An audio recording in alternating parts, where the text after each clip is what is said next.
Pathway Studios in Johnston proper. You are live from the path.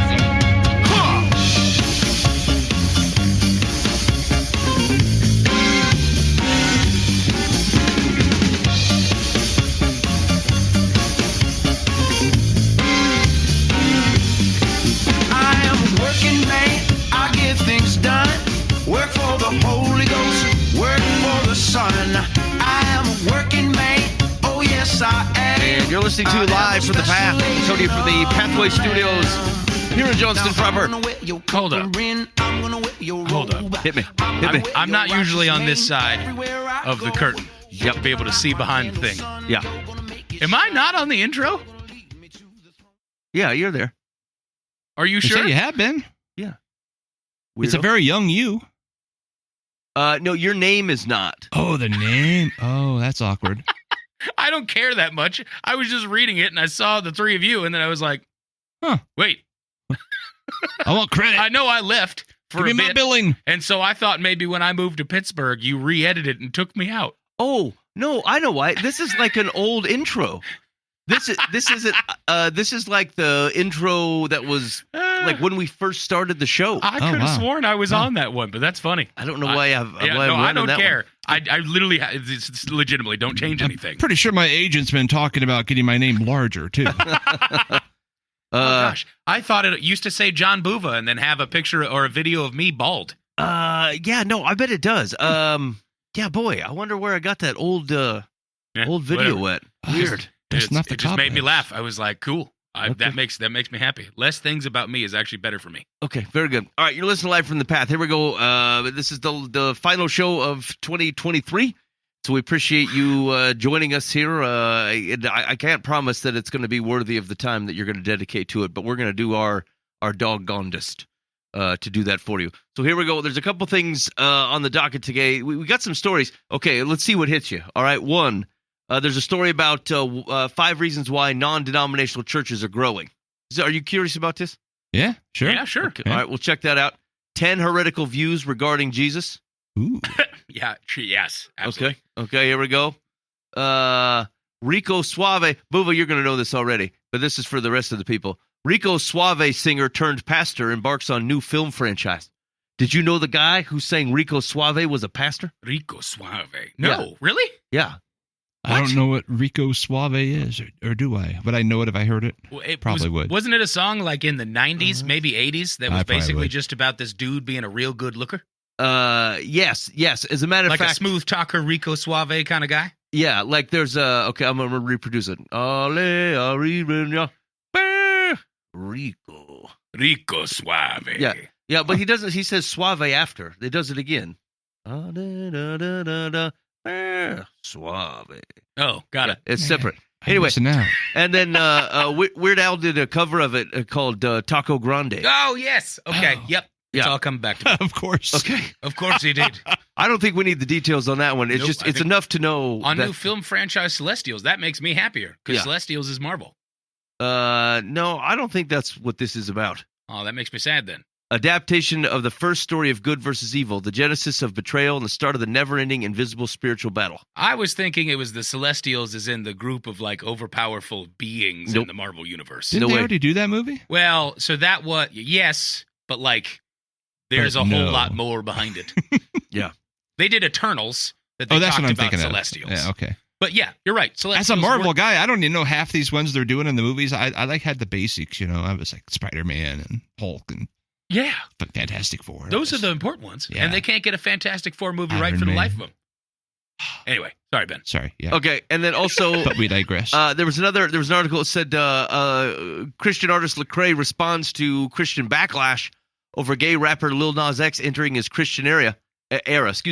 Grammy-winning Christian rapper Lecrae has shared his thoughts on the backlash. Gay rapper Lil Nas X, the creator of Satan Shoes, who gave Satan a lap dance in a music video, has faced after announcing he is entering a Christian era. On his podcast last week, the 44-year-old rapper urged Christians to be more loving, show grace, and pray for sinners instead of tearing down others with comments on social media. Now here's the thing. Oh, As I said last week, this man is mocking you. right. Lil Nas X is in fact, I didn't read this on the air, but like he had one of the quotes in the article was, I don't know, like I'm not giving up my sexuality. I have to be on my knees anyway. What do you care if I'm praying or? Oh gosh, You know what I'm saying? This man, and so there's a blindness. There's a blindness in what Lecrae is saying. Like I understand the agreed. critique. I get the critique. And there's I think there are some circumstances of which it's probably legitimate. It does not belong here. Like you're so open-minded, your brain is falling out over onto the sidewalk.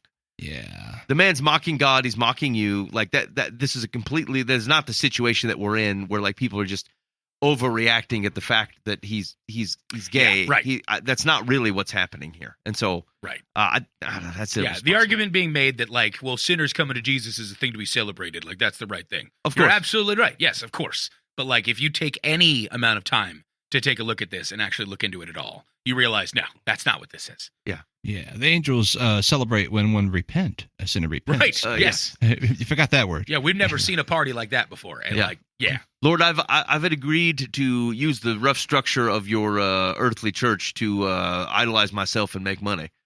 Are the angels celebrating yet? Are your people celebrating? Yeah. Do you not think that God knows enough to know that that's not the thing happening? Like, he's discerning. Weird. All right. Let's do the 5 reasons why non-denominational churches are growing. I don't. Let's see here. Did you give up on the article as you started reading it? So long. Let's see. Maybe I'll just skip to the 5 here. I was going to say, maybe just skip to where it starts numbering. Oh, here we go. According to a fella, 13% of total American adults now identify as non-denominational. I find that actually wild. I expected that to be significantly higher than that. Yeah. Right, agreed. That is more than all mainline denominations combined. No.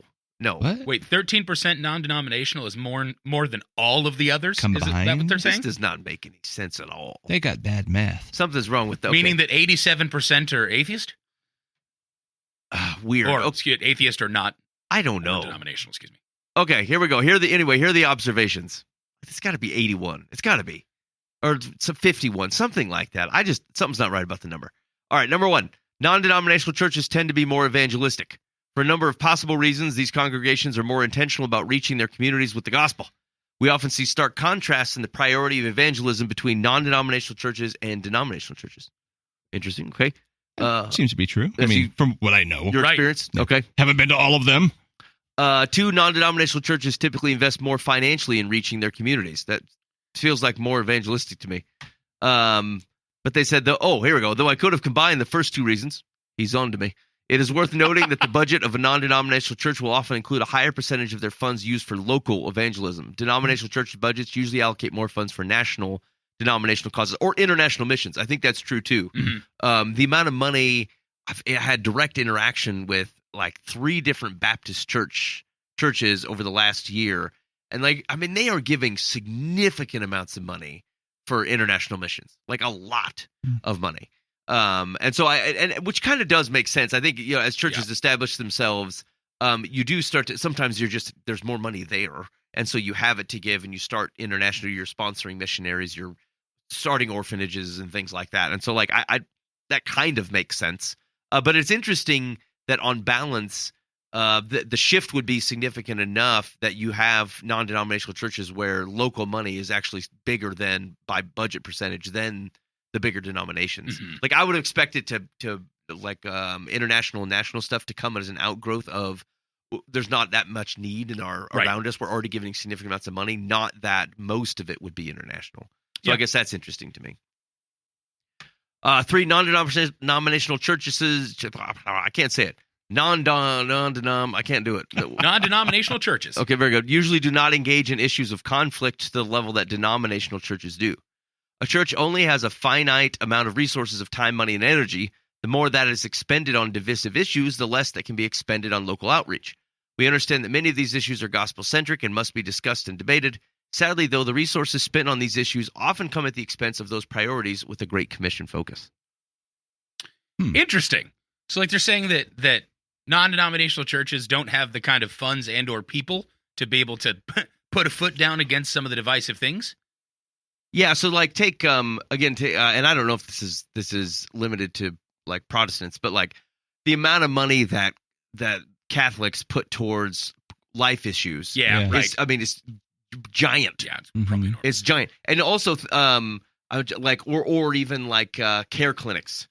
Like you tend to find major denominations are supporting things like that for like young women resource centers, Right. and that kind of thing. Okay, that makes sense. I think that a lot of the non-denominational folks, though, are heavily involved in volunteering in those organizations that are run by maybe the Catholic or denominational. Yep. I'm just broadly, I don't have data on that, but in the circles I run in, it seems like I don't know any non-denominational churches that really run some of those issue-oriented ministries, but I know tons of people that are involved in them. Yeah. Myself included, I get involved in things. So they're man in the ministries. Yeah, that is interesting. I was trying to think of what the other I don't know, divisive issues must be. Like I get that, but that you're also tend to see denominations putting money towards like government lobbying, right? And stuff, marriage issues, abortion, life, life, sexuality, stuff like that. Yep. For non-denominational churches do not carry the name baggage that a denominational church might carry. I think this issue can be overstated. A church with Baptist or Methodist or Presbyterian in its name can still be effective and can still grow. It is hard to know how many unchurched people decide not to visit a denominational church because of its name. Admittedly, though, if it's a small percentage of the unchurched who make such a decision, that small percentage can have a big negative impact. Mm-hmm. Yeah. I think that would obviously be true. And it's not even that. A lot of it gets associated. May not even be what like the church itself has done, but like I grew up Methodist. And something about how you've related your childhood and its relationship to God, and you're like, I don't want to go to a Methodist church. I mean, if you drive around Iowa, any small town, and there's probably at least one Methodist church in there. Mm-hmm. And so, like a lot of people's, grew up in like some sort of denomination, and sometimes it's just guilty by association, not even by action, or something like that. I think we grew up Lutheran. I'm not certain of that, but that sounds right. And like, I don't know. I don't think I've ever wanted to go to a Lutheran church then. Yeah. I don't know. Number 5, non-denominational churches tend to be newer churches that grow faster than older churches. I hope our team can then pursue a statistically valid study of the age of churches in America. I think it will confirm our anecdotal observations. The rapid growth of the non-denominational movement is a relatively recent phenomenon. That means many of the non-denominational churches are newer. These newer churches tend to focus more on local growth and evangelism. They already said that. Okay. I don't know. When they say recent, though, like 25 years? Is that what they mean? Yeah. Because that feels right, probably, maybe. Yeah. And the thing is, there are all these non-denominational churches, but most of them aren't really non-denominational. They just don't have the name. Mm-hmm. They still have the dude that came from the college that has the degree and the theological background of XYZ. They just don't play that game. And some of them still participate in sending money to the denomination. Like, I couldn't have told you Saddleback, with Rick Warren was Baptist until a few years ago it started making headlines and they separated. I'm like, whoa, I couldn't have told you. I thought they were non-denominational, And so I think that's a lot. As a guy of a truly non-denominational church, I've for years had people come here assuming we were Baptists. And I say, nope, we're not Baptists. Like, what? Something about your church is giving off a Baptist vibe, Dan. Because there's so many non-denominational churches that are actually Baptist. Muddy in the waters. Okay. All right. I don't know if any of those are crazy surprising. Yeah. It just seems like 5 reasons. Yeah. Okay. The 10 heretical views regarding Jesus. Oh gosh. Okay. So I'll just read some of these. I guess the question is, have you heard of them? So one, Arianism. Like the white Jesus? It's named after Arius, a priest in Alexandria, held that Jesus Christ was created by the Father and thus was not co-eternal or of the same substance as God. So no is the answer to my question. Yeah. I was very incorrect. Yeah. You meant Arian with a Y. Yes. With an IA. This belief challenged the concept of the Holy Trinity by asserting that Jesus was subordinate to God the Father, which is would have been similar to what the modern day Jehovah's Witnesses believe. Yeah. That it's not a Holy Trinity of equal relationship. Right. Okay. How about is it Docetism? Docetism? I don't know. Dan, have you heard of that one? Docetism? I'd have to hear more. Okay. I can't say no, but I can't say yes. It claims that Jesus only seemed to have a human body and suffer on the cross. It denied the true humanity of Jesus. So in some way, that feels like that's a form of Gnosticism. Yeah, that's what I was thinking. But specifically that his physical form and sufferings were just illusions. All right. Interesting. Illusions Scientology. to what end? Well, I think my guess is what they're trying to protect is they're trying to protect his divinity by saying He couldn't be killed. The stories of Jesus on the earth were simply illusions given to humanity to help them understand what God was doing or what was true about God's interaction with people, but it did not have to physically occur. So it was a hologram? Yes, exactly. Wow. Why? Yeah, okay. All right. Number 3, Gnosticism. This was a diverse set of beliefs. Some posited that Jesus was a divine being who came to impart secret knowledge or gnosis necessary for salvation. This belief often denied the humanity of Jesus, viewing the material world as inherently evil or imaginary. And this was like most of the Greeks were Gnostics. Like they believed even at the time of Jesus that the soul was the higher form of existence. Yep. The body was inherently dirty. And a lower form of existence or being. So a common thought was, well, then do what you want because you can't help it.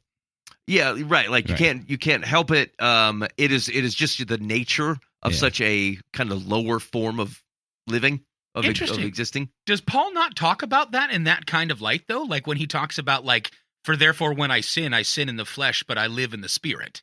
Like he separates it very. I can't remember where it's at. Maybe Colossians, Romans. But maybe Romans. Yeah, right. That threw me off as I paid attention to that. Like that was, is he acknowledging that thought process that would have been happening at that time and then correctly saying it? Well, so I think the distinction you'll see within Paul is that like he has a belief that not that like there's a forever separation between the holiness of a soul and the vileness of a humanity, but more so that like that it can be bridged. So like it is possible to live as God created physically because He created it and says this is good. Yep. But there is a earthly corruption to our physical existence. But He would call you to reclaim it. Right, not to say that that is because Jesus does the very thing. Yeah, right. Like that's Jesus' death on the cross in reconciling all the things for sure. Yep. But like reclaims an earthly existence that God said was good. Right. And so I think that's most what Paul is getting at. Gotcha, and so where he would part ways with the Gnostics is there's not a permanence to the lower form of living. Like your earthly existence is part of the highest form of living following Yahweh. But it does need to be redeemed and then reclaimed. Gotcha. Okay. Okay. Number 4, Nestorianism, associated with Nestorius, Archbishop of Constantinople, emphasized the disunion between the human and divine natures of Jesus Christ. It suggested that there were 2 separate persons in Jesus, one divine and one human, rather than 2 natures united in one person. Now, I get some of these the notion of Jesus being human and divine in the same being, also having the notion of the Trinity. I get how these are difficult to reconcile in a human mind. And so I'm actually a little bit cautious to the extent, this is going to sound bad. I know why they're heretical. But I just wonder, while cautioning that where things part ways with what Scripture teaches is totally legitimate, is it maybe helpful to have some grace for people trying to sort out the thing that feels like it's underneath, right? Because the Bible stated some claims very clearly without otherwise particularly explaining how does it work, right? Like we've not come up with a great picture of what it means to be a whole, like the Trinity. We tried some associations, they all break down 2 steps later. Like they're close, but like it's just something that you can't quite grasp. And like, what does it mean? How is it possible for Jesus to be limited in his knowledge of the world? And so like as a human, how can he still be fully divine if he is fully human? Like that math doesn't work. The boundaries of our humanity don't allow us to understand that. Yeah. And so like, do I reckon I'm willing to be wrong here, but it just feels like I have some grace for someone going, how do I think about this though? Yeah, really, right. like maybe are we certain that we're understanding it correctly, or how does it work? Versus someone who goes, he definitely was not divine. Like the illusion guy, I actually get.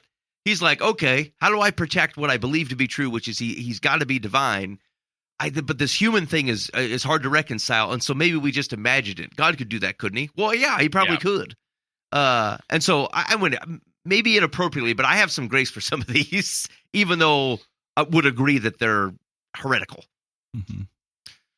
Okay, monophysitism, okay, from the Greek monos and physis, nature, held that Jesus had only one divine nature rather than both divine and human natures. This belief was a reaction against Nestorianism and was seen as undermining the full humanity of Jesus. In this view, the divinity of Christ totally subsumed the human aspect of Jesus, thus diminishing the incarnation. Boob, are you guilty of this one? I am not guilty of that one. Okay. And I have not heard of it before. Okay. To your original question. All right. I don't know. We don't have to spend a bunch of time on it. 6, Marcionism. Okay, this one comes up quite a bit. This was founded by Marcion. This belief system rejected the Old Testament and viewed the God of the Hebrew Bible as inferior to that of the New Testament. Marcionism posited that Jesus was the son of the New Testament God, entirely distinct from the Yahweh of the Old Testament and contemporary times. Christians who neglect the Old Testament because they think the New Testament reveals the love of God better than the First Testament have an adopted form of Marcionism. I've not heard of that. I've not heard that explained so clearly. That actually is clearer than I think maybe what I'd heard someone explain that before. 7, adoptionism. Adoptionism was the belief that Jesus was born as a mere man and was adopted as the Son of God at his baptism, resurrection, or ascension. This view contradicted the Orthodox belief in the pre-existence of Christ and his divine nature from birth. So he was born a dude, and God adopts him as the son. Born a dude and God adopts him. I've not heard that one either. I haven't either. Where are these heresies coming from? Like, how many people have to believe it to make the list? 5? Like, I don't know. That's interesting. And I wonder what's the deeper level of that? Of like, what is that? What are the implications of that belief? You know, where does that come out? Where does the rubber meet the road on that? And how does that affect them? That's the right. I think it's an interesting question. It's like, for any one of these, what is it? They're trying to protect something, because none of these are atheists. They're not saying God did not exist. They're not saying Jesus did not exist. But they're trying to reckon with, what does it mean for who Jesus was, and not even what he accomplished, right? Like the adoptionism folks aren't saying he did not die on the cross for our sins and he didn't resurrect. Like, they agree to both of those things, that he did, though both of those things happened. They're having a hard time probably with the monotheism of Yahweh as they understand it, and reckoning with the nature of Jesus, who is described to us in the New Testament as being both fully human and fully divine. Okay, again, I've got some grace for some of this. Yeah, this is difficult stuff to take in, so it makes sense. Let's see. Apollinarianism, proposed by Apollinaris of Laodicea. This doctrine held that Jesus had a human body and a human sensitive soul, but not a human rational mind, which was replaced by the divine logos, or word. This view denied the full humanity of Jesus by asserting that his divine nature took the place of what would be the human mind, thus making him less than fully human. It's like a puppet. This is the puppet option. Right, yeah. God is incarnating a human puppet with no human mind. Right. This is the Invasion of the Body Snatchers version of Jesus. Creepy. Interesting. Wow. Okay. Same thing though. They're trying to protect the same thing. I get it. Okay, number 9. Ebionitism. Ebionites? Ebionitism. Where they were a Jewish Christian sect that viewed Jesus as a mere human and a prophet, but not divine, which would be the same way that the Muslims would see him. Right. Yeah. Yep. They rejected the concept of the virgin birth and insisted on the necessity of following Jewish law and rites. They saw Jesus as an inspired human messenger, but not as God incarnate. Now, always the problem with this one, it's the same thing that would challenge Islam's view of Jesus, is like the New Testament does not allow that. Right. Like, and generally what people say is like, Jesus did not claim to be God, and he did not come forth and go, I am God. That's true. However, he just did it in like more indirect language. Like when John says in the beginning the Word was God, the Word was with God, like the Word was with God, the Word was God. Like there's a claim. There's a claim in there of being God. In fact, there's a few different times in which Jesus says something that has that implication. Yeah. Before Abraham was, I am. Yeah, exactly. I mean, well, yeah. Exactly right. And so I think there is you're not reading Scripture with the way that it communicates to reject that. But it does. It just puts Muhammad in a rough spot because of how he's described Jesus. And so you run into this again with Muslims. Jehovah's Witnesses are running this part of this issue. So are Mormons. Like everybody's who is saying, well, Jesus was a good man, he was a prophet of God, has to reckon with the parts of the New Testament where there is a claim about his relationship with the Father, and that they're glossing over. Mm-hmm. All right. Oh boy, but these words are wild. Patripassianism. Also known as modalistic monarchianism. Yeah, of course. I know all that. This belief, held by figures like Sibelius, proposed that the Father, Son, and Holy Spirit are not distinct persons within the Godhead, but somewhat different modes or aspects of God. Okay, I have heard this, just never not talked about in this way. Yeah. Suggested that the Father suffered on the cross as Jesus, thus denying the personal distinctions within the Trinity. The modern day Jesus-only expressions of Pentecostalism are a contemporary version of this view. This one again, I have some sympathy for, because it tries to say, look, how can they be distinct though? Mm-hmm. And so what's the difference if it's not that, if it's just one God who otherwise expresses himself in multiple ways, but can be in multiple places at once? Because why not? Because he's still God. Right. And so again, I get it. Now, it doesn't. Scripture does not allow me to believe that with the way that Jesus refers to both the Spirit and to Yahweh. Yes. His interaction, how he speaks of them, it would at least be convoluted if what he really meant was an expression of myself. Yeah. But again, I get it. I understand where they're. I get where they're coming from. Oh, maybe someone's going to yell at us. You guys aren't condemning the heretics. I'm like, yes, I do, but maybe not with the force that you're talking about as humans reckon with understanding Jesus. I don't know. Yeah, I guess it depends. Are they being evangelistic with this and trying to corrupt the church, or are they just trying to understand, and are they willing to learn? Yeah. I think a couple of those were possibly destructive, but a lot of them were just trying to understand. Like, understand or comprehend a concept of a Godhead that is in three parts, right? Well, yeah, you throw out to 1,000 people who are Christians, dedicated, love Jesus Christians, say, I want you to draw a diagram of the Trinity, right? And you're going to have all kinds of those variations. A lot of people are going to be like, it's like water. And so they don't get it, they don't grasp it. They're trying to grasp it, but they don't get it, so they just don't think about it, right? But they live their faith out, right? And I'm assuming that's what you're saying. It could be ice, it can be. Yeah.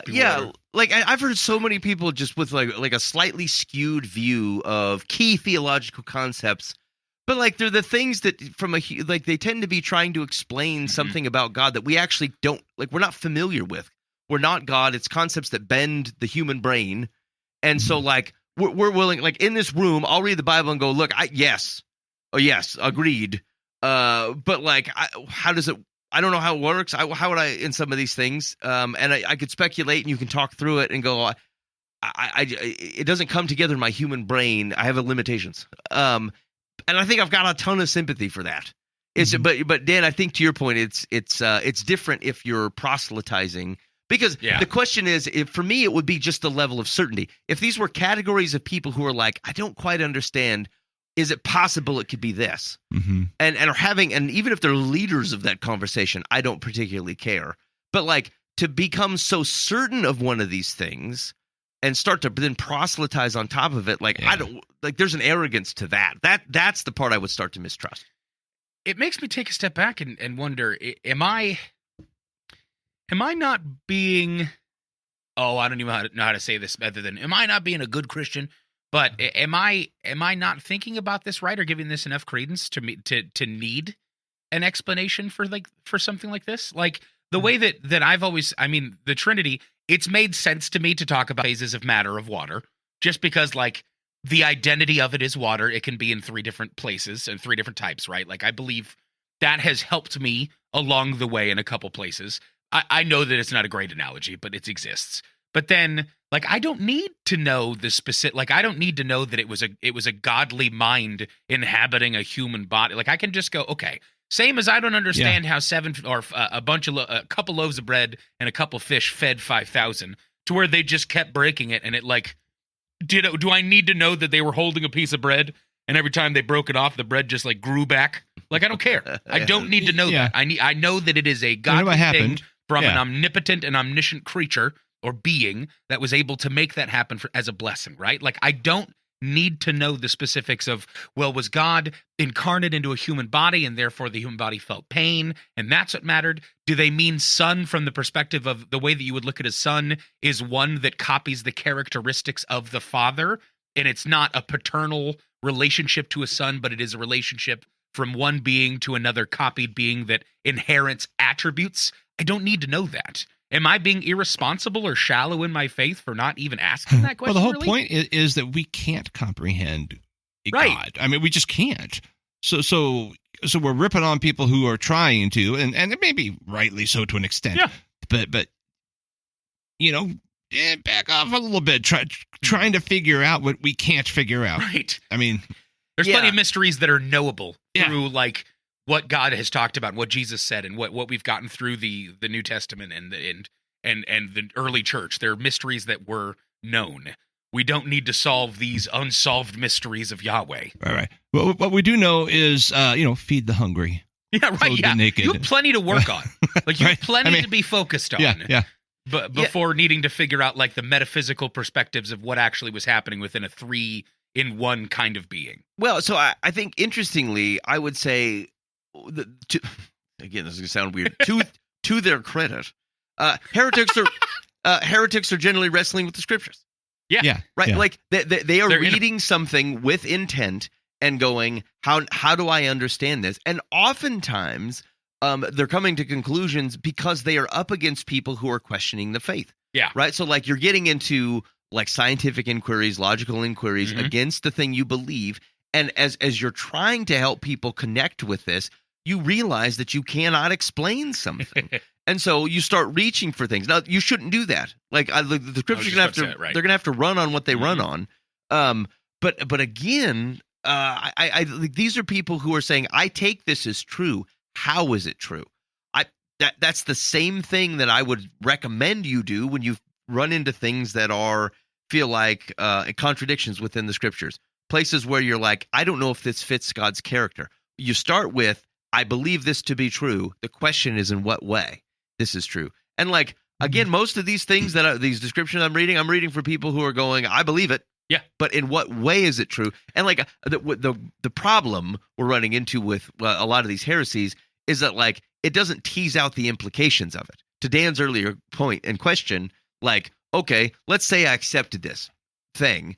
What does that do to how I understand Jesus is referring to himself and to the Spirit? Mm-hmm. Like, what does it mean if they are expressions of a single God, Yahweh, as opposed to like 3 persons, right? Like, what does that do? Because there's frankly some places in which I think we've taken a real firm line, like this is heretical, and you're like, I mean, what is it? Is it possible we're wrong, and what is the impact of it? I don't know. Yeah. Probably not much. Am I embracing Gnosticism so that I can become a trans? Because who cares? It's my soul that really is more important. Yeah. Well, you're getting a little warped there. Yes. Yes, that's fair. Yeah, but like people struggling with what does it mean for Jesus to be fully human, fully divine? I'm just saying, take it easy. I mean, I will say to speak to one of the pieces, like the whole Jesus is the incarnation of the New Testament God versus the Old Testament Yahweh, I think is a dangerous one.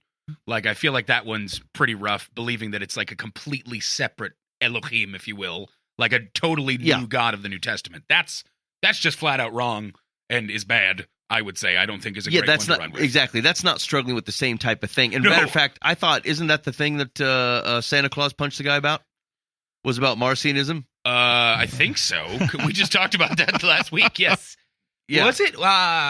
Yes, if I remember correctly, that like got so angry at the dude after like an hour, went back and punched him in the face. Yeah. So I think like that one. I think That seems reasonable. Santa Claus is going, "Don't you speak about my God like that. Like Yahweh is the right God and the only Elohim of Elohim." Like, no.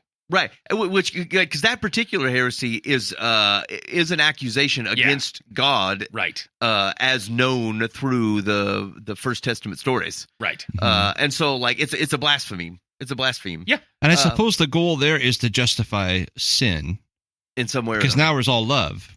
God just loves everybody, which is interesting. So it's a different God, right? Because it's a shallow rendering of even things that Jesus said. Right. Like you got to make two mistakes. I was going to say it's either that's what I was thinking too. I was like, what's the reasoning for the separation? And that's one I was thinking. The other would be just like the very wrathful, revengeful God of the Old Testament is sometimes hard to take in and think about. And so I can understand why somebody would want to cut that one and be like, no, that's the non-merciful God.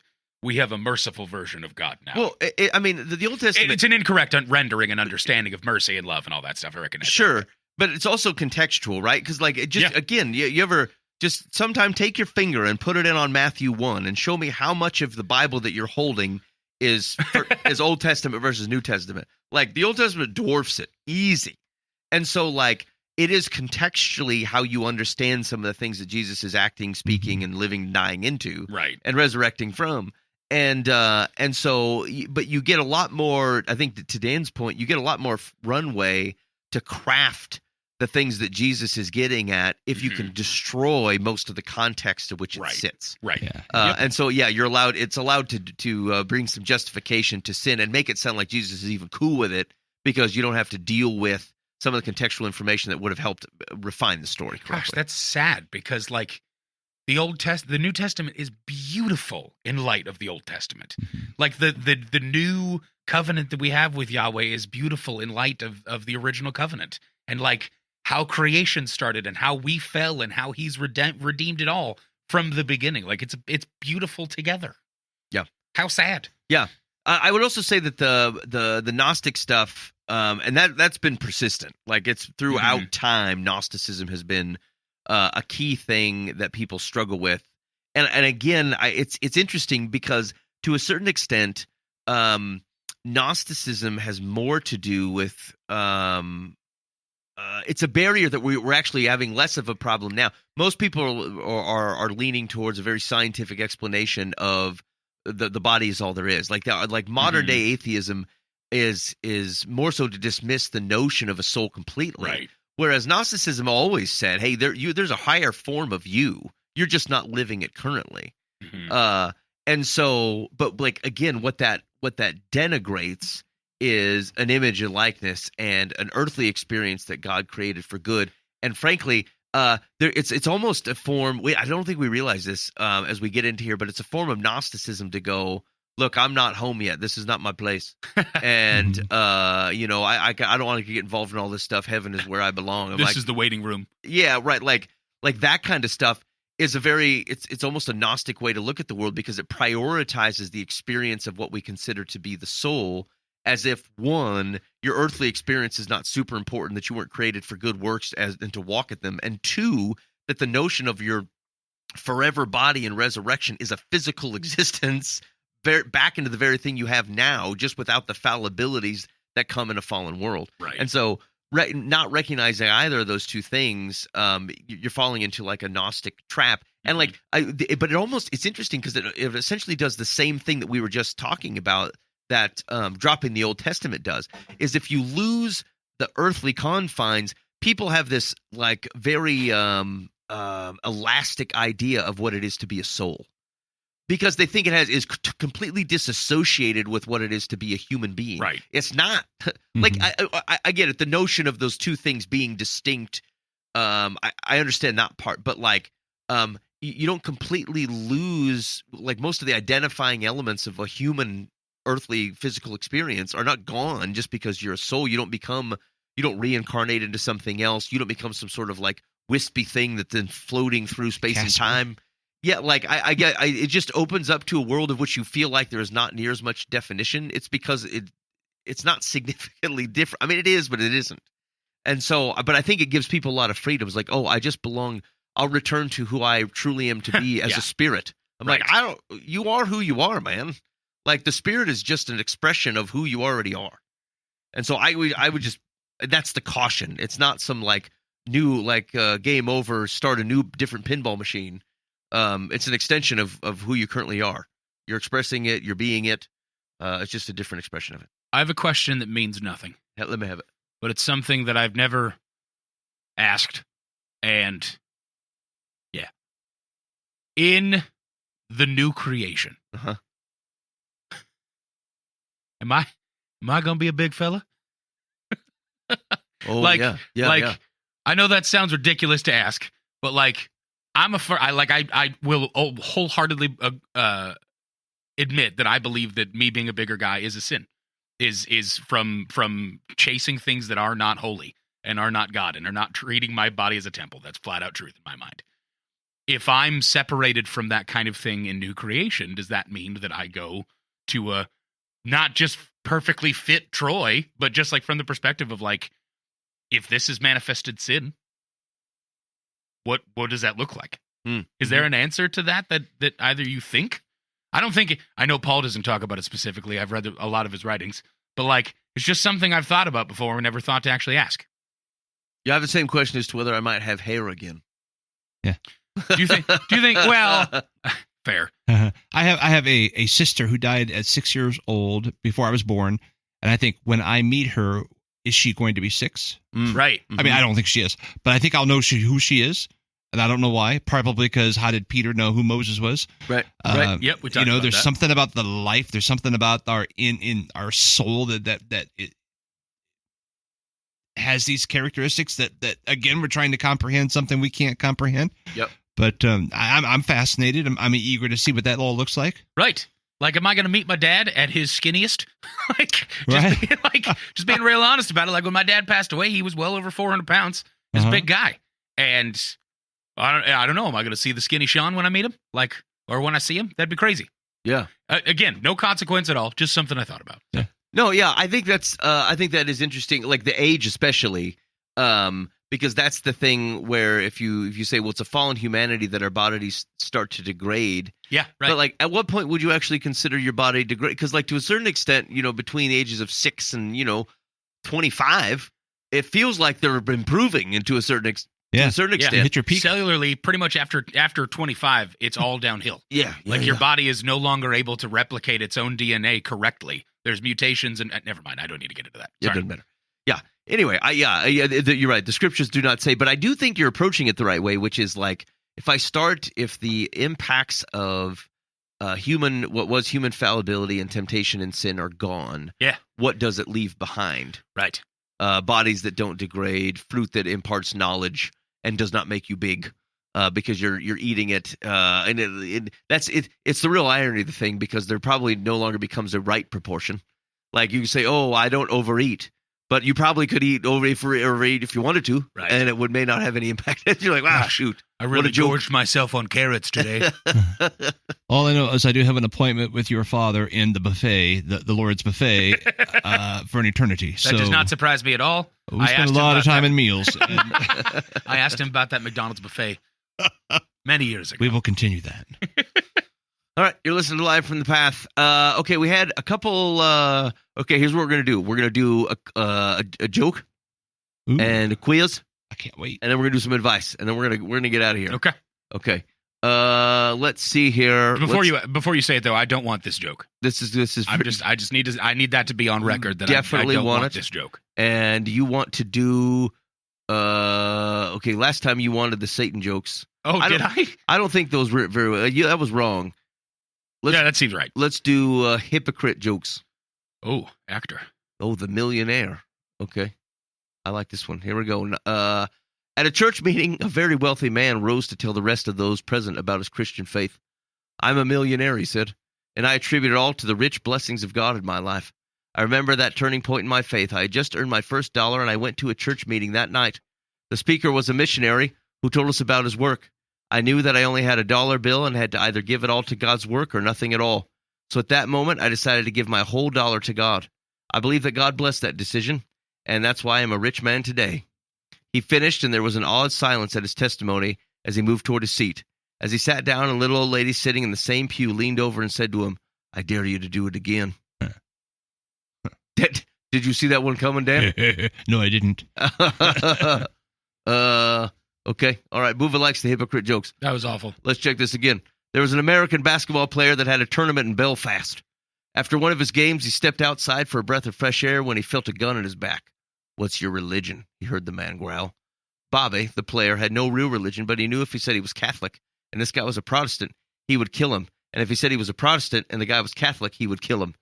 Thinking quickly, he said, "I'm Jewish." And the man replied, "Oh, Allah, I must be the luckiest Arab in all of Ireland." What? That's terrible. That is really bad. That is bad. What the heck? Do you know how we could have? Do you know how we could have avoided that? Yeah, you should stop asking for these jokes. Just not listening or reading these jokes would have just completely skipped that over. Oh, wow. Okay, so here's the final one that Boov asked for. He wanted to go with one. This joke category is called mistakes. Again, this whole thing is called mistakes. These are from ChristiansUnite.com. A woman got on a bus holding a baby. The bus driver said, "That's the ugliest baby I've ever seen." In a huff, the woman slammed her fare into the fare box and took an aisle seat near the rear of the bus. The man seated next to her sensed that she was agitated and asked her what was wrong. "The bus driver insulted me," she fumed. The man sympathized and said, "Why, he's a public servant and shouldn't say things to insult passengers." "You're right," she said. "I think I'll go back up there and give him a piece of my mind." "That's a good idea," the man said. "Here, let me hold your monkey." It's an ugly... That's terrible. Oh. It's an ugly baby, Boova. Yeah, it was. It looked like a orangutan. Wow. Okay. Hey, I don't know why you like those jokes. I don't like them. I don't like them at all. So Friday morning, I woke up, and at 7:00, I drove 6 hours south to Branson, Missouri, to watch the story of Esther on the Sights and Sound. Oh, yeah. And it's pretty cool. It's actually pretty cool. It was pretty great. And one thing that's fascinating, if you've ever been to the Sights and Sound, they do just fantastic productions. It's the collection of people. These very perfect, pretty people are there. Like there's people like me who walk around, hey, and then there's these, there's a dude. Sorry, what? Just go hey.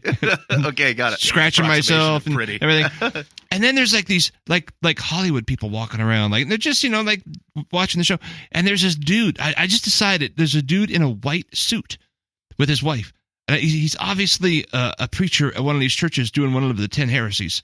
And I don't know. I just thought I need to get a white suit. That's all I got.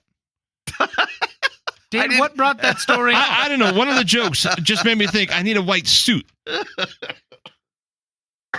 What? You got to go. You got to go to that sometime. I apologize. I've never even heard of the Sights and Sounds. That's okay, because you're not old enough to go to Branson yet. But when you get to that age... I was just about to ask that question. Isn't that like the City of Lights in Missouri or something? Yeah. I mean, they have... It's like a City of Lights is Paris. Midwest Nashville thing. They have all kinds of shows and stuff. Just the Dolly Parton thing. There's all kinds of stuff. But there's a big Christian, there's thousands of people that come to this thing, and they put on these crazy productions. In Branson. I mean, my children enjoy it. They go to that stuff. Yeah. And twice. I mean, whatever. And anyway, it was cool. But Dan needs a white suit. I need a white suit. That's the whole point. I need a white suit. My parents He's walking around like he owns the thing, and I'm like, dude, you just look ridiculous. But I couldn't say that because he was wearing it. I mean, he owned that thing. Yeah. I feel like my parents took me to different things. Because my parents took me to Vegas so that I could see the Pirates on the Caribbean. Probably a guy with a white suit there, on the strip. Yeah, the only time I've ever gone to Vegas was with my mom. I was 11 at the time. It was not nearly the experience that some people have talked about since then. Yeah, Branson's like the Midwest Vegas. That's essentially what it is. Please send that to their PR department. See if they'll throw it on a sign. Welcome to Branson, the Vegas of the Midwest. All right, here we go. Here's the quiz. What's our topic? The category is who and what. The topic is famous prayers of the New Testament. Ooh, famous prayers? I chose this one. Hold on. Let me go back here. Let me double check. It is one of the lowest performing, 68%. Ooh. So we got to beat 68%. Here we go. Number one. This man said to God, "Ah, sovereign Lord." Oh, wait, no, this is the Old Testament. Where's that New Testament quiz at? Hold on. Great job, Ben. Well, I had it, and then I went back to check the percentage, and I This is lost great. it. You're doing great. All right. When the disciples asked, "Do you want to do a joke to clear the air?" I don't think that would clear any air. Okay. When the disciples asked Jesus to teach them to pray, they mentioned another great Bible character who had taught his disciples to pray. Who was that? John the Baptist, Elijah, Daniel, or Aaron? John, wasn't it? Teach us to pray like John the Baptist did. John the Baptist people? That sounds right. Sure, seems right. Because they wouldn't, I mean, they didn't hang out with the others. Daniel and Aaron know for sure. And I don't think there's a lot of clear record of Elijah's disciples outside of Elisha. Yeah. It's not like he's got a band of dudes. You think Okay. Elijah chose Elisha because the name was so close? Yeah, that way We're going to confuse people. Yeah. he had sewn his name on the inside of his cloak, and it was easily adapted. Right. The towels that are initialed or and keep All the monogrammed things that Elijah had. Oh, that's awesome. Edgar's running up. He's like, "No, wait, it works for me." We could just take everything but the E. Number 2, when Jesus prayed in the Garden of Gethsemane, he said, "Father, if thou be willing, remove this cup from me. Nevertheless, A, let my will be done. B, thy will and mine be done. C, not my will, but thine be done. D, let the will of the Spirit be done." See. Again, this particular question brings in every heresy we just talked about. Is it yours and my will? Is Yeah. it just my will? Is it just your will? Or is it I'm all not of our real wills? anyway.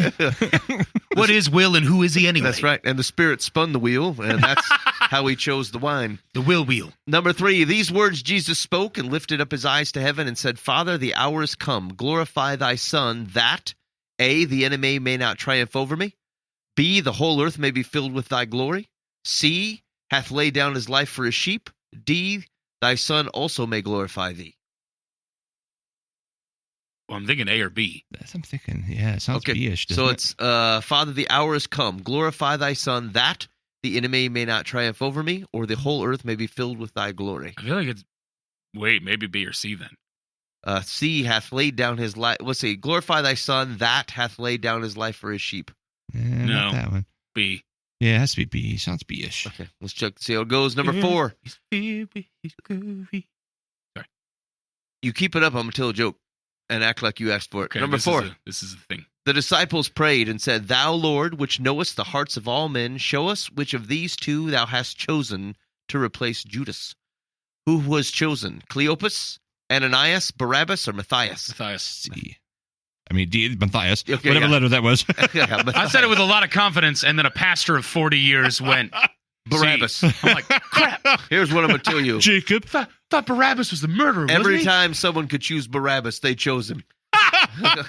Oh, got released. no. Maybe you should write that on the joke. Like, He was number 1 for kickball. It's what happens when you're oh, Barabbas. that's pretty rough, man. Number 5, as Stephen was stoned, he Ooh. called upon God and asked Jesus to receive his spirit. Who was the young man at whose feet the witnesses laid down their cloaks? Saul, Simon Peter, John Mark, or Herod? Saul. Saul it is. 6, what happened in Joppa in response to Peter's prayer that made many believe? A, was raised. a madman received complete healing. B, a blind man was able to see. C, a man and his wife who lied to Peter both dropped dead. Or D, a man who had died was brought back to life. Or a woman who died and brought back to life. Yeah. Okay, yeah. D. 7, this man was described as a devout man and one that feared God with all his Simeon. house, What? which gave much alms to the people and prayed to God always. Oh. Cleopas, Claudius, Cornelius, Caiaphas. Cornelius. It's Cornelius. Who is it, Cornelius? It is Cornelius. Yeah. 8, which New Testament book tells us Elias was a man subject to like passions as we are, and he prayed earnestly that it might not rain, and it rained not on the earth? 2 John, 3 John, James, or Jude? So which New Testament book says Elias was a man subject to passions like as we are, and he prayed earnestly that it might not rain? I feel like that's Jude. It feels Jude to me. Yeah. Yeah. Hey, Jude. Some sort of like, Hey, Jude. Dan did it too. Threaten a quiz. Or threaten a question. Threaten a joke. no, no way. This is Dan's first offense. No, fine. I also had to correct your Rico Suave, but I sang that, so like that's my fault. All right, fine. Number 9, after Pentecost, the Christians began to be persecuted, being warned by the Sanhedrin. The disciples gathered together and prayed. What happened? 1, the place where they met was shaken. 2, they were filled with the Holy Spirit. 3, they spoke the word of God with boldness. 4, all of the above. All the above. The above. Everything happened. Number 10, how many men were chosen to wait on tables so that the disciples could give their time to prayer and ministry of the word? Is it 4? 7. 3, 7, 10, or 12? 7. You sound real confident after that real biff of an answer. 4, definitely. 7. it No, 19? I said, was it 4? I'm willing to be an idiot, but call me the right kind of idiot. Was it a walrus? Giraffe. Giraffe, then, Giraffe. for sure. Number 11. To whom did Peter say, repent of this wickedness and pray to the Lord? Perhaps he will forgive you for having such a thought in your heart, for I see that you are full of bitterness and captive to sin. Alexander of Antioch, Cleopas of Caesarea, Simon of Samaria, Barabbas of Bethlehem. Repent of this wickedness and pray to the Lord. Perhaps he will forgive you for having such a thought in your heart. A. You think it's Alexander of Antioch? Yes. What are the others? Cleopas of Caesarea, Simon of Samaria, and Barabbas of Bethlehem. I don't think he talks to Barabbas. I don't think so. I think it's Caesarea. Cleopas of Caesarea. What's I'm the context of this thing here, Buva? When does he speak with Alex of Antioch? It's exactly the dude that Paul was talking about giving over to Satan in 1 Timothy. Well, but this is Peter I saying know. this one. I know He it says is. same fella. Same fella. Everyone's having a rough. No, I'm fine with it being the dude at Caesarea. No, what do you mean? You just told us it's the same guy. No, I said that's the reason I thought about it. Oh. Okay. What do we So think? I think that should eliminate Alexander of Antioch, actually. Cleopas of Caesarea then? That's embarrassing. I cannot think of the clearly of what the story. It's clearly Cleopas. Let's see what happens. We're gonna go with it. Last one. Paul prayed for his friends from Ephesus before he departed from them, and they wept. Why? A, they knew they wouldn't see him again. Yep. B, yeah, this is after the guy ties his hands with the belt. It's an A. The A prophet. Yeah. Anyway, yeah, they knew that he wouldn't see him again. The Roman soldiers were present to take Paul to Caesar. He had told them they were full of iniquity. They were touched at his thoughtfulness for having visited. Okay, yeah, they knew that they would not see him Oh, again. we're so happy you stopped by. All right, here we go. Oh, I see some red. Oh, I see quite a bit of red. Oh dear. Oh, no. Number 1, when the disciples asked Jesus to teach them to pray, they mentioned another great Bible character who had taught the disciples to pray. Who was that? We said John the Baptist. That is correct. Number 2, when Jesus prayed in the garden, he said, Father, if thou be willing, remove this cup from me. Nevertheless, we said, not my will, but thine be done. And that is correct.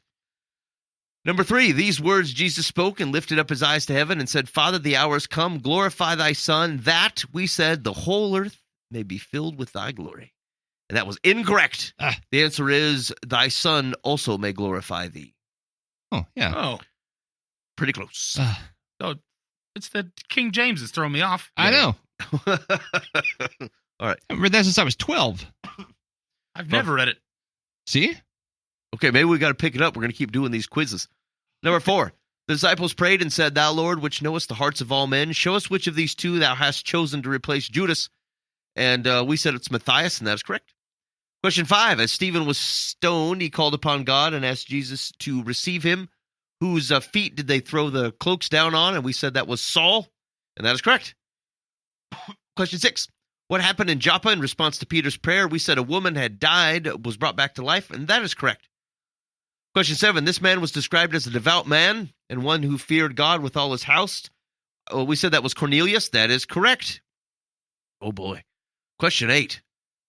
Wow. Which New Testament book says Elias was a man subject to like passions as we are, and he prayed earnestly that it might not rain, and it rained not on the earth? We said that was Jude. Sounds a little bit like Jude, and that was incorrect.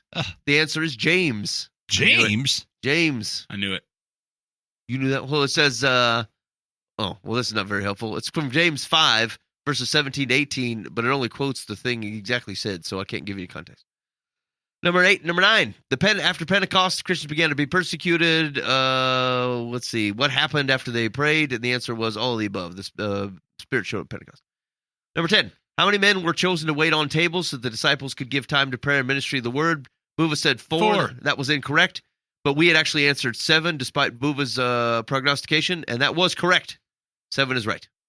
How did you have trouble saying non-denominational earlier? You just said prognostication? I don't know. I think it's a heresy. I think non-denominational churches are wrong. The Lord meant for us to be split, but at least very clearly split. Question 11. Probably take that back. To whom did Peter say, repent of this wickedness and pray to the Lord?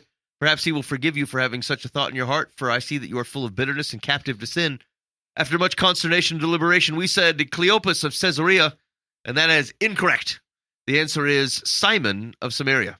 And question 12, Paul prayed for his friends from Ephesus before he departed, and they wept because we said they knew that he would not see them again. And that was correct. Acts 20, verses 36, 38. We answered a total of 9 out of 12 questions correctly for a score of 75, defeating the current average score of 72% for a quiz that had been taken 11,403 times since December 2nd, 2005. I'm astonished that this website has been looked at 11,000 times. I know. This guy, I mean, I don't know if he's making money on the ads or what. It looks like it's from 1994. Right. For sure. But anyway, I should send him something. He does good work. All right. One more joke, Booba? No. Okay, go ahead. Hit us with the advice. Dear Live from the Path. Knock, knock. I'm a paramedic. My wife constantly asks me to pick up additional 12-hour shifts so we have more money coming in, but says she can't do any more overtime at her job. She says she does so much work around the house that it makes us even. She takes vacation time to go to theme parks and out with her friends while expecting me to save my time off and use it only when I can go with her. I don't think this is fair. How do I address this without starting a fight? She goes to theme parks by herself as an adult? Or with friends. But not with the husband. Do they have different amounts of vacation time? Fellas, I'm going to tell you that I only have the information that I read to you. Yeah. If it was not in there. Because here's the deal. My daughter has 10 weeks of vacation every year. Mm-hmm. Her husband has 3. So she does things. I mean, what's she supposed to do? Stay home and do dishes? Right. On vacation? She's going to go to theme parks with her dad. Yeah. Oh, or her friends. Yeah, definitely. Yeah. I mean, that would make sense. I mean, so I might not be that. That's a pretty big. That's a wide disparity. But I mean, that's one half of the thing. What about the other thing where she says she won't take any more overtime because she helps out around the house? Or is it because her company won't let her? I interpreted that as you don't get more in overtime. How'd they? Yeah. It sounded like she can't do anymore. But are you saying that? Read that part again? Yeah. My wife constantly asks me to pick up 12-hour shifts so we have more money coming in, but she says she can't do any more overtime at her job. She says she does so much work around the house that it makes us even. When it says that, it makes it seem like she's not willing to do any more overtime because she's already doing so much work around the house. I mean, someone's got to do it. Yeah, it's a dirty job, Micro. I mean, it's right. It's. You mean the stuff fair. around the house? Yeah. Yeah. I mean, I know in my marriage, we'll go through seasons of one of them has more time than the other, and you just take turns carrying the load. And yeah. I mean, I would say we would always solve it at my place with either if I had to work more or could work more or pick up a second job, I would do that because my wife's primary focus is the management and running of our household and the schooling of our children, and I do not consider it an imbalance. Yeah. For the needs of our family, that I would have to get a second job. That's the part that I'm covering. And so, but the question would be: there's something unhealthy relationship-wise if this feels like it's in constant tension. Yeah. Because at the underlying nature of it, it feels like the question is how do someone feels like they're getting the short end of the stick. But I wouldn't if it wouldn't occur to me, at least in my marriage, in my current situation, if we needed to bring in more money, I wouldn't go, oh, I can't believe I'm the guy who has to get the second job. I would go, okay, I'll go find something. And I wouldn't think anything else of it. And so, but that's because I am in a healthy marriage where we feel good about the things that people are doing. I'm not going to say we've not squabbled over dishes and stuff from time to time, of course. But I wouldn't feel cheated or anything.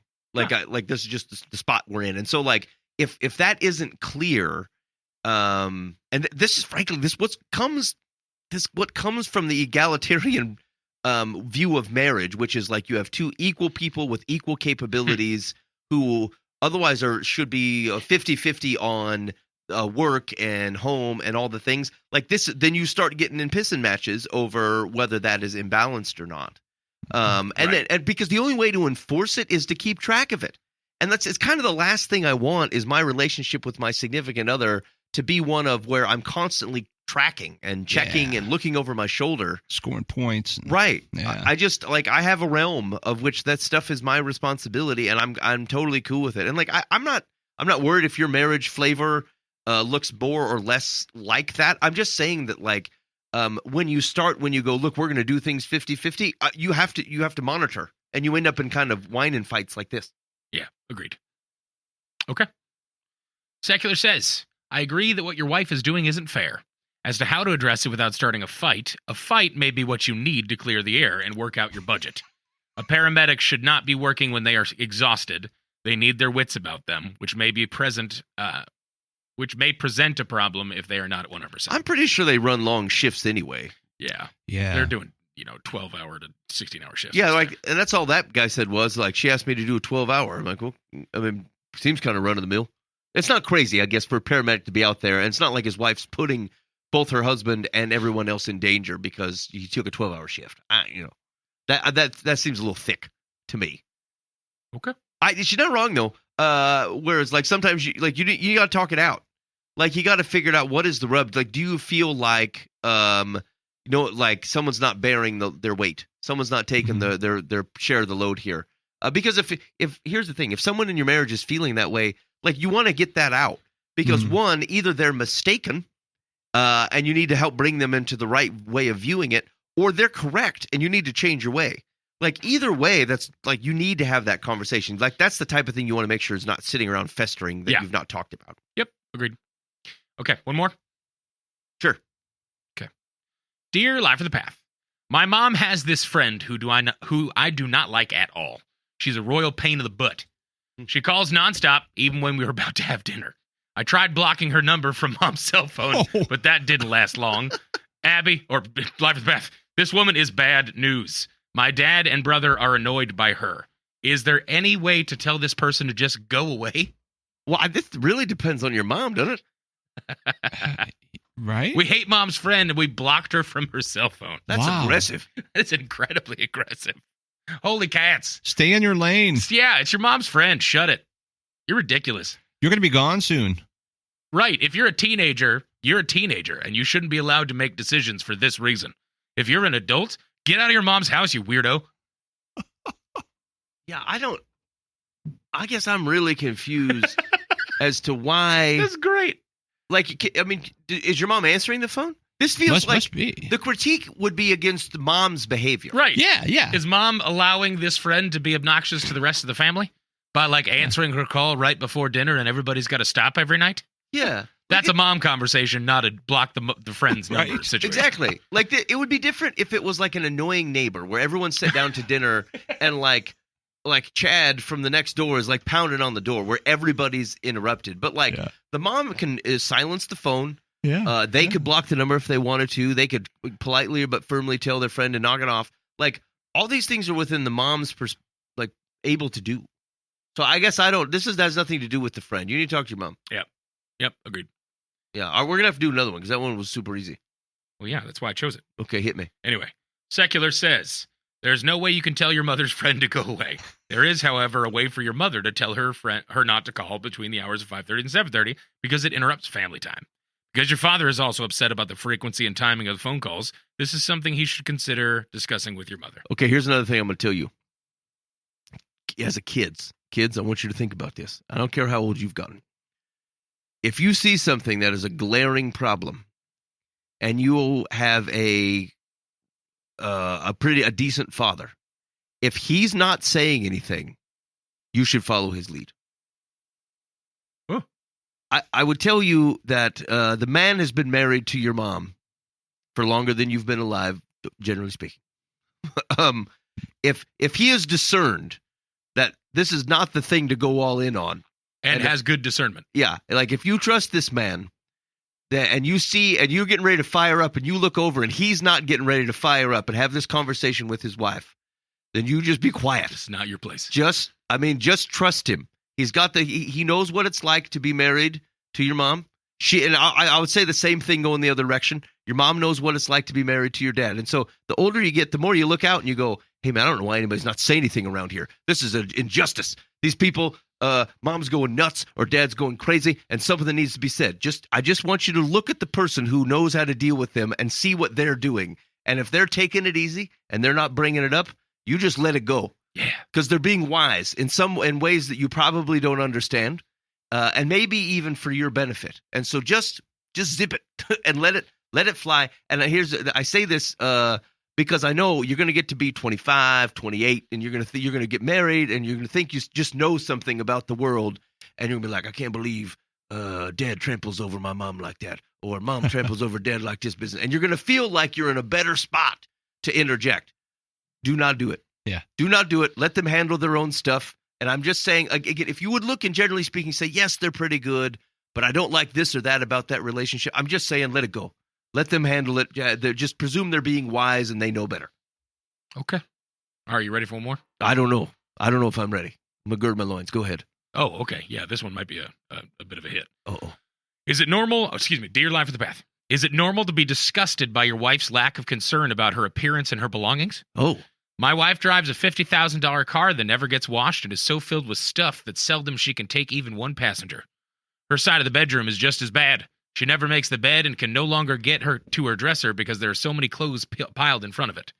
It's the same down the hall. In addition to plowing things aside or piling them, in a spare room, her messes take over the house. She also doesn't take care of herself. She often doesn't shower for days. Her clothes are frumpy, and I could no longer count how many pounds she keeps adding. It is embarrassing for me, especially when she proclaims she will never be concerned about her weight again. I feel it's disrespectful to me when she says those things, and I can't let this continue. I'm supposed to get used to it? It doesn't seem right. Most of her time is spent listening to and reading about politics. Some would be okay, but she has dived so far down the self-righteous religious rabbit hole, she has no other perspective. She can't work. She believes she's some sort of activist because she forwards memes on Facebook. It amazes... Oh, sweet Moses. It amazes me that she can see neighbors who are older than she is and have full-time careers and take care of themselves and their things, and yet she still believes she's normal and even judge others. Almost done. She does a few things for the church where she can portray an upstanding image, and it's really important for her that they see her that way. I think she has a chemical imbalance of some sort and needs help. But how do you even start? If it wasn't so complicated, I'd move out. By not doing so, is my complacency making things work? Worse? Excuse me? Wow. She does Gosh, need that some was long. counseling. Yeah. I mean... I would... Yeah, go ahead, Dan. I rarely say things like this, but she may need a separation just to get her attention. Yeah, I mean, she's not healthy. Yeah, I would agree. So, like, I think the first thing I would do, and you obviously have this in the back of your mind about the chemical imbalance, is that like something is up, and especially if this is not the woman you married. Like, you didn't quite say that, but like, I presume it's coming up now, not, hey, she's been like this for 20 years and I'm finally getting irritated. Like, you didn't say that. Yeah, something's changed. And so, yeah, if there's a change in here somewhere, I'd be careful of pinning it on like as if it's willful, neglectful behavior on this person that you love. I would first look for something that would explain why something changed and go from there. And if so to Dan's point, like if I figure, I mean, again, most people don't go, hey, I think you should see a counselor. They don't take it super well. But like, I would actually volunteer for marriage counseling. I would say, hey, babe, we're struggling here. Yeah. And I want to get to the bottom of it. Like, just don't presume that it's her. Say because here's what you know for a fact. You think there might be something going on with her, whether physically or mentally, but you know for a fact that your relationship is not healthy. So start right there. And then maybe that leads down to a place where some revealing happens, and you can start working on something that if there's things going on with her, because it does feel like if that's a significant enough shift in behavior, like there's something odd about it. Yep.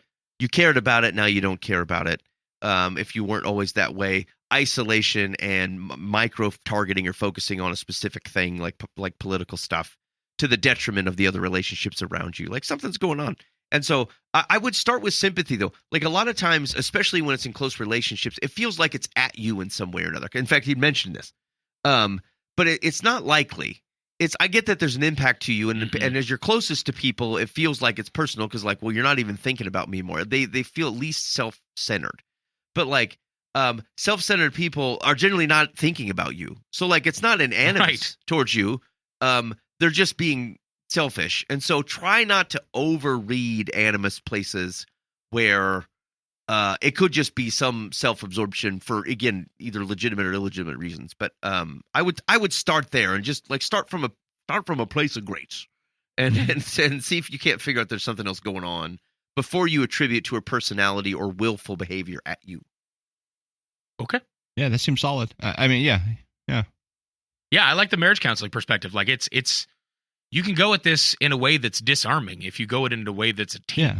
The goal is to get her healthy, not to prove who's right or wrong. Yes, Yeah, absolutely. And that's huge. That's huge. Yep. Okay. Secular says, was your wife like this when you were dating?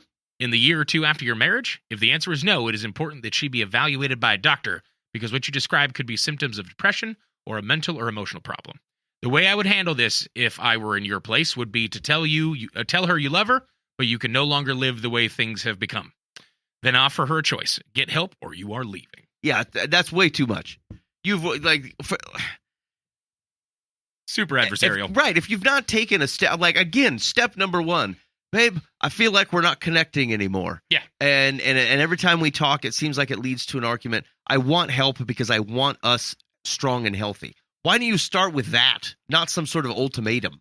Like, because again, if the thing that may be true, like there's depression or something going on with their body chemicals or whatever, like you just gave an ultimatum to someone who's not functioning and like well, or often under their own intention. Yeah, and so like, what did you just win? It's like bartering with an unreasonable child. I know. Sorry, the comparison is not meant to be offensive. It's just like if they're not at their best and competent to the task of the discussion, you didn't gain anything by pressing to have that discussion right then. Right. Like you just forced their hand so you could do what you wanted. And that makes you like you handle that poorly. No, I hate that advice. Directionally, I understand it. I hate the way that was approached. Yeah. Agreed. Yeah. All right, you're listening to Live from the Path.